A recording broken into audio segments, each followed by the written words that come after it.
நாட்டின் முதல் படுக்கை வசதி கொண்ட வந்தே பாரத் ரயில் சேவையை இன்று தொடங்கி வைக்கிறார் பிரதமர் நரேந்திர மோடி. மேற்கு வங்கத்தில் ஹவுரா, அசாமின் கவுகாத்தி இடையே தொடங்குகிறது புதிய ரயில் சேவை.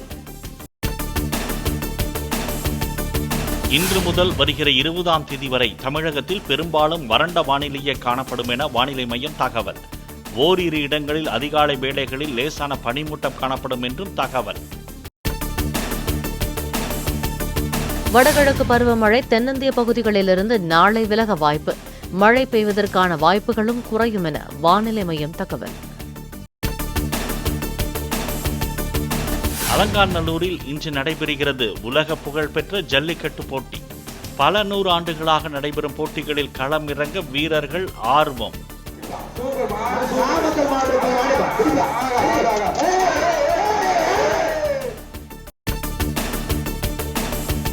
அலங்காநல்லூர் ஜல்லிக்கட்டை நேரில் பார்வையிடுகிறார் முதலமைச்சர் மு க ஸ்டாலின்.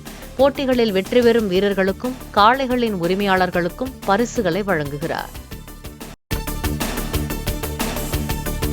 முதலமைச்சர் வருகையை ஒட்டி மதுரையில் இன்று ட்ரோன்கள் பறக்க தடை. விமான நிலையம் மற்றும் அதனை சுற்றியுள்ள பகுதிகளில் தடை விதித்து மாவட்ட ஆட்சியர் உத்தரவு. எம்ஜிஆர் பிறந்த நாளை முன்னிட்டு சென்னையில் உள்ள நினைவிடத்தில் அதிமுக பொதுச் செயலாளர் எடப்பாடி பழனிசாமி இன்று மரியாதை. அதிமுகவினருடன் பேரணியாக சென்று அஞ்சலி செலுத்துகிறார். வருகிற சட்டமன்ற தேர்தலை முன்னிட்டு தேர்தல் பிரச்சார பணிகளை மேற்கொள்ள 10 பேர் கொண்ட குழுவை அறிவித்தார் விஜய். புசி ஆனந்த், ஆதவ் அர்ஜுனா, KA செங்கோட்டையன் உள்ளிட்டோருக்கு குழுவில் இடம். சட்டமன்ற தேர்தலில் போட்டியிட விரும்புவோர் ஆன்லைன் மூலமாக விண்ணப்பிக்கலாம் என தாவேக தலைமை அறிவிப்பு. வேட்பாளர் பட்டியலை இறுதி செய்யும் பணியை விஜய் தொடங்கியுள்ளதாக தகவல். பாலமேட்டில் ஜல்லிக்கட்டு போட்டிக்காக கொண்டு வரப்பட்டு வழங்காத பரிசுகள் சூறையாடல்.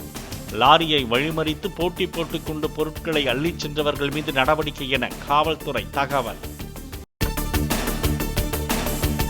தமிழகத்தில் ஆட்சி அதிகாரத்தில் பங்கு கேட்பதில் தவறில்லை என்று காங்கிரஸ் தேசிய பொதுச் செயலாளர் சச்சின் பைலட் தகவல். தமிழகத்தின் நலனை கருத்தில் கொண்டே ஆட்சியில் பங்கு கேட்பதாகவும் கருத்து. பாலமேடு ஜல்லிக்கட்டு விழாவில் தாவேகா கொடிகளை ஏந்தி ஆர்ப்பரித்த தொண்டர்கள். போட்டியை காண வந்தவர்கள் கைகளில் கொடியை ஏந்தி முழக்கம். ராமநாதபுரத்தின் கடலோர ஊர்களில் கொண்டாடப்பட்ட கடல் பொங்கல். பொங்கலிட்டு கடல் அன்னைக்கு படையலிட்டு வழிபாடு.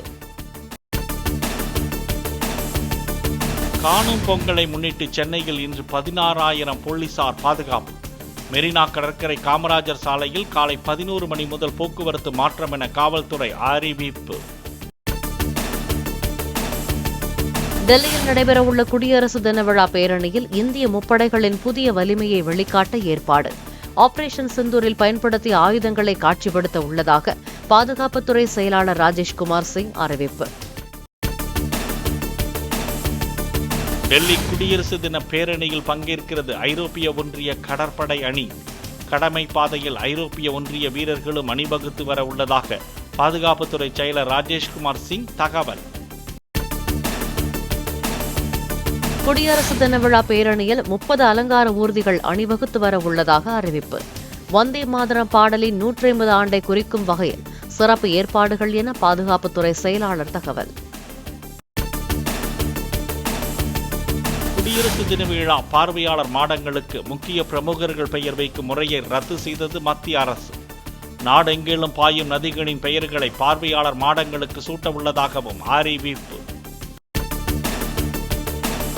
இந்தியாவில் தயாரிக்கப்பட்ட விக்டோரியஸ் கார்களை வெளிநாடுகளுக்கு ஏற்றுமதி செய்யும் பணியை தொடங்கியது சுசுகி நிறுவனம்.